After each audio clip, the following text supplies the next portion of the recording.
Hello everyone, எல்லாரும் எப்படி இருக்கீங்க? Welcome to DK family vlog.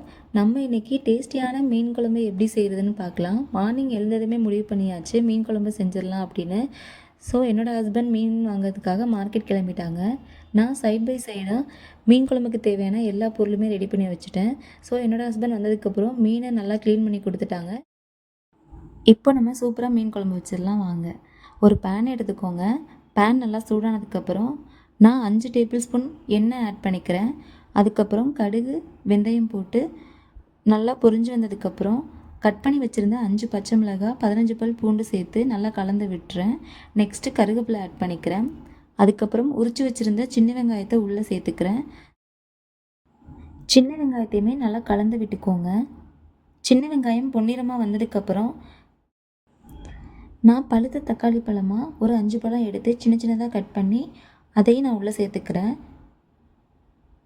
தக்காளி சீக்கிரமாக குக்காக நான் 2 டேபிள் ஸ்பூன் உப்பு ஆட் பண்ணி அதையும் நல்லா கலந்து விட்டுட்டு நான் மூடி போட்டு கவர் பண்ணிக்கிறேன்.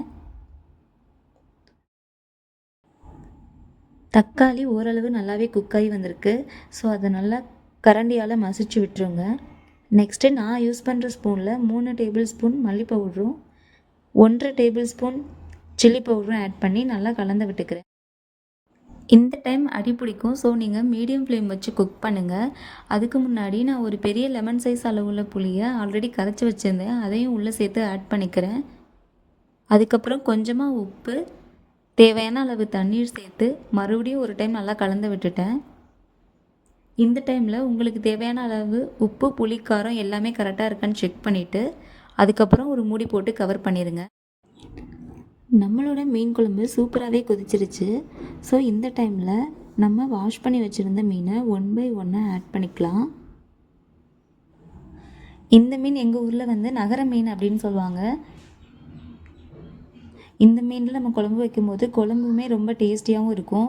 அது மாதிரி இந்த மீன் வறுக்கிறதுக்குமே ரொம்ப நல்லாயிருக்கும். குழந்தைங்களுக்கு ஓரளவு முள் எடுத்து நம்ம கொடுக்குறதுக்கு ரொம்ப ஈஸியாக இருக்கும். மெயினாக குழம்பு டேஸ்ட்டுக்காக தான் இந்த மீன் நாங்கள் எப்போதுமே வாங்குறது. இந்த மீன் உங்கள் சைடில் கிடச்சிச்சின்னா கண்டிப்பாக ட்ரை பண்ணி பார்த்துட்டு டேஸ்ட்டை வந்து கமெண்டில் சொல்லுங்கள். எல்லா மீனையும் உள்ளே சேர்த்ததுக்கப்புறம் ஒரு டைம் நல்லா கலந்து விட்டுட்டு மூடி போட்டு கவர் பண்ணிடுங்க. அதுக்கப்புறம் நாங்கள் சைட் பை சைடாக மீன் வறுக்கிறதுக்கு தேவையான எல்லாமே ரெடி பண்ணியாச்சு. என்னோடய ஹஸ்பண்ட் கொஞ்சம் சப்போர்ட் பண்ணுவாங்க. நெக்ஸ்ட்டு நம்ம மீன் குழம்பு மீனோட நல்லா கொதிக்க ஆரம்பிச்சிருச்சு. உண்மைக்குமே இந்த மீனை ட்ரை பண்ணி பாருங்கள். ரொம்பவே சூப்பராக இருக்கும். அதுவும் ஃபிஷ் ஃப்ரை வேறு லெவலில் இருக்கும். நம்மளோட மீன் குழம்பு சூப்பராக ரெடி ஆகிடுச்சு. ஸோ ஃபைனலாக மல்லித்தலை தூவி நம்மளோட குழம்ப கம்ப்ளீட் பண்ணிக்கலாம். அது மட்டும் இல்லைங்க, பொதுவாக நம்ம எந்த குழம்பு வச்சாலும் அது நம்ம அரிசி கழுவின தண்ணியில் வைக்கும்போது டேஸ்ட் நல்லாயிருக்கும்னு சொல்லுவாங்க. கண்டிப்பாக ட்ரை பண்ணுங்கள். ஏன்னா நான் எப்போதும் நான்வெஜ்ஜோ வெஜ் 2 எது பண்ணாலுமே நான் எப்போதும் அரிசி கழுவின தண்ணி தான் அதை யூஸ் பண்ணுவேன். நீங்கள் ஃபஸ்ட் டைம் வாஷ் பண்ணிவிட்டு அந்த தண்ணியை கீழே ஊற்றிடுங்க. 2வது டைம் வாஷ் பண்ணுற தண்ணியை யூஸ் பண்ணி பாருங்கள். கண்டிப்பாக நல்லாயிருக்கும். நம்மளோட வீடியோ உங்களுக்கு பிடிச்சிருந்தா மறக்காமல் லைக் பண்ணுங்கள், ஷேர் பண்ணுங்கள், தென் சப்ஸ்கிரைப் பண்ணுங்கள். தேங்க்ஸ் டு வாட்சிங் மை வீடியோ.